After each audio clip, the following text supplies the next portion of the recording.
This is a narrated PowerPoint for HO152, Human Body Systems 2, for the urinary system. This is an overview of the urinary system.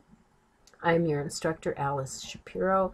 I will begin with the functions of the urinary system that are listed for you here.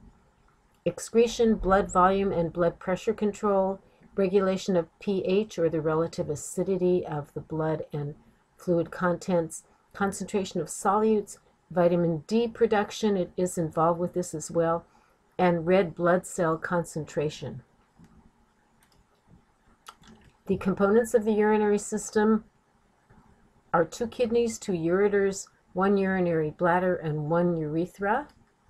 And here is a diagram of the urinary system showing you its relative position within the abdominal and pelvic cavities.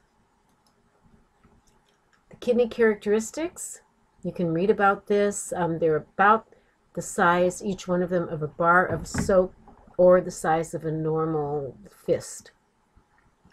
And the location is between the 12th thoracic and 3rd lumbar vertebra. The structure includes, as you can see, renal capsule, hilum. You can identify and read about these and make sure you know what their structures and functions are. Here's some more. I'm not going to read this to you because you can read and go back and review.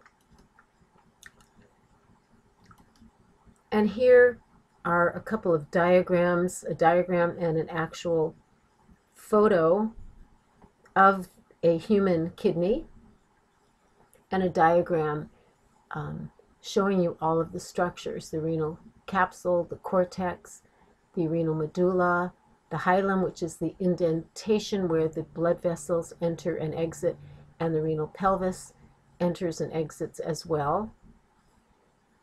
A calyx, the ureter, renal pyramid, renal papilla, and so forth. Please take a look and understand where these structures are located. The nephron is the functional unit of the kidneys. We will have some discussion about that in our forum this week. There are over 1 million nephrons per kidney. Here are the components of the nephron. The renal corpuscle is the structure that contains the Bowman's capsule and the glomerulus. So what is the Bowman's capsule? It's the enlarged end of the nephron, and we will take a look at it diagrammatically. It contains podocytes, which are specialized cells that aid in filtration and connection between the tubule portion and the vascular portion. The glomerulus contains the capillaries that wrap around the Bowman's capsule. Here is a diagram. The Bowman's capsule, which is here, the tubular portion, and the glomerulus, which is the vascular portion here. Notice there are afferent arterioles coming into the glomerulus, ready for filtration, and efferent arterioles leaving the glomerulus after filtration has occurred. So this is blood returning to the body that has been filtered by the processes of the kidneys. This shows you the podocytes in more detail. All right, there's a filtration membrane in the renal corpuscle, and it contains the glomerular capillaries, the podocytes, and a basement membrane. Know the definition of what filtrate is. It's the fluid that passes across this filtration membrane. And the proximal tubule is where the filtrate first passes. Here are some of the other structures involved. Again, I'll give you a moment to read these. I'm not going to read all of them to you. You will have an opportunity. Again, recall that all of these PowerPoints I am narrating are also available to you on our Moodle site, non-narrated, so that you can go and look at these words and diagrams whenever you want to review. Again, this is a diagram. The nephron is obviously an extremely important structure. understand that there is a relationship between blood and tubules, and the filtrate of the blood will pass into the tubules. Various mechanisms will occur that will adjust the contents of this filtrate. 99% of it will be reabsorbed and then sent back to the vascular system, all ready to be circulated because it has been modified, purified, adjusted by the functions of the kidney. All right, this shows you, again, diagrammatically, the location. It is within these tubules that concentration of urine occurs, and some components are actively transported to remain in the filtrate. Some are actively transported to be excreted from the body and remain in the filtrate as it proceeds to the calyx, and then to the renal pelvis, and then to the ureters, bladder, urethra. Some definitions to understand: filtration, shown in the blue arrow, tubular reabsorption, and tubular secretion. The processes are somewhat complex. We're just going to try to get an overview of what is going on here and the direction. Filtrate, blue arrow, moves in this direction.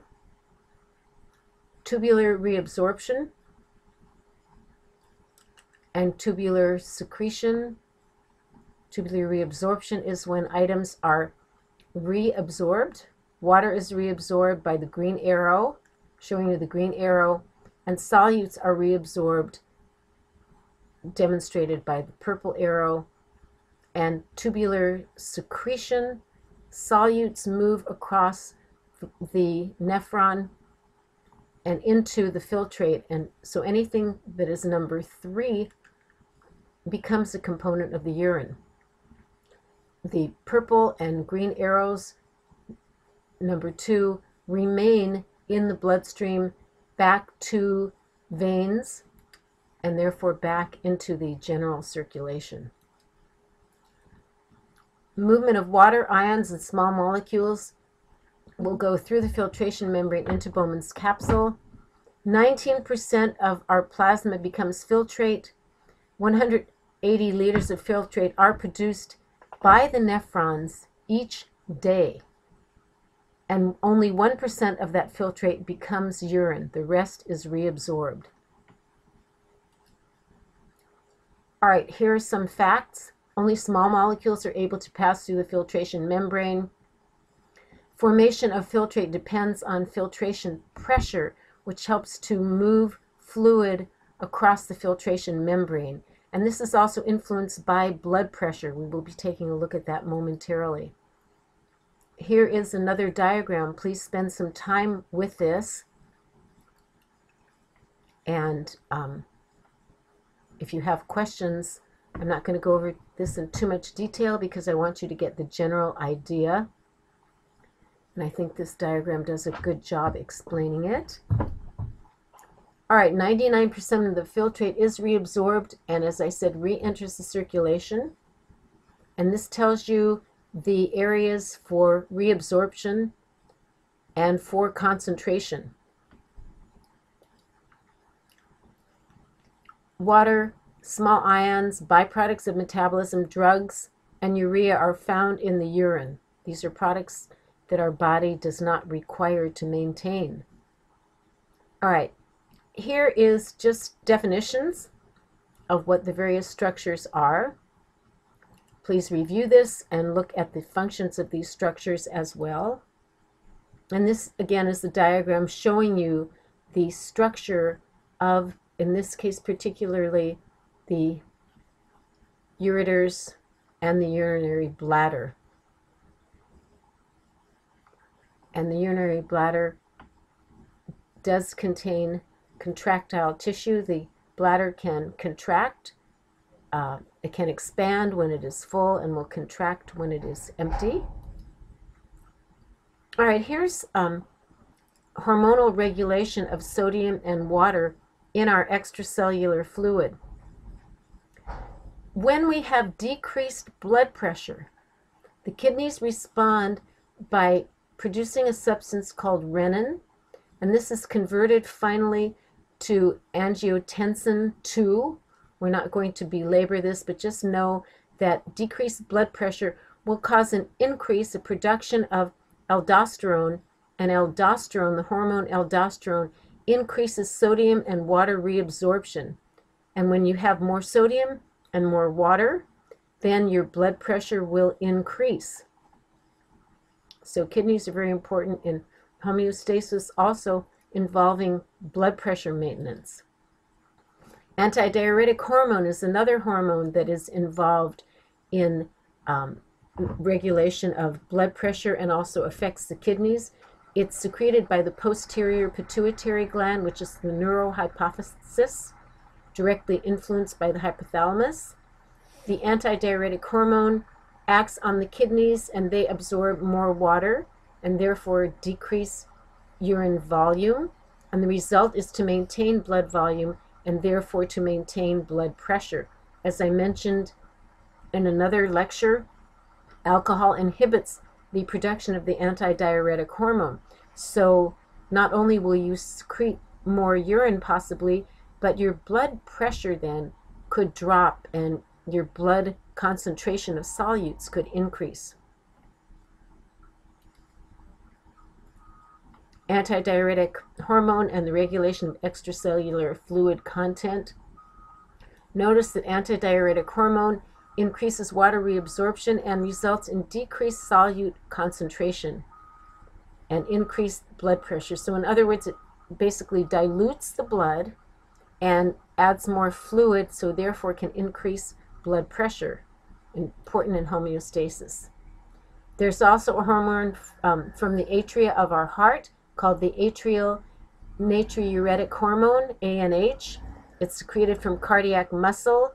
It decreases sodium reabsorption and then causes sodium to remain in the urine, become part of the urine.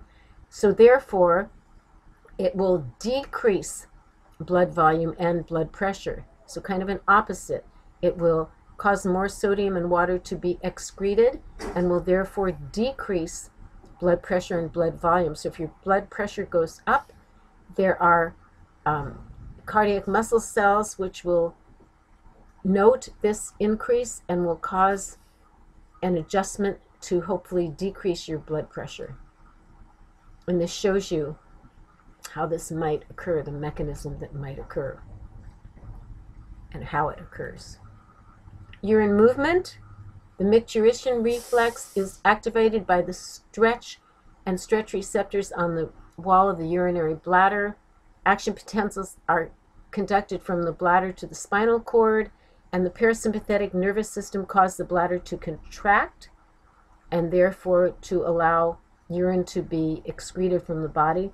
The stretching of the bladder, stimulates sensory neurons to inform the brain that the individual needs to urinate. Thirst. Water intake is controlled by the hypothalamus. Concentration of blood increases the thirst center and responds by initiating the sensation of thirst. When water is consumed, the concentration of solutes in the blood decreases and the sensation of thirst also decreases. And this shows you diagrammatically what that might look like.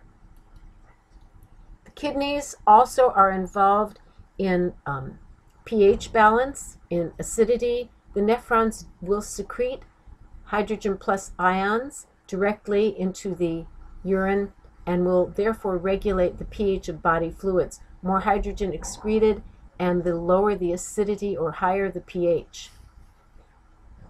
Okay, so more hydrogen ions are excreted if the pH decreases, or if our fluid content is becoming more acidic, and less will be excreted if our pH is increasing and therefore indicating a more basic environment.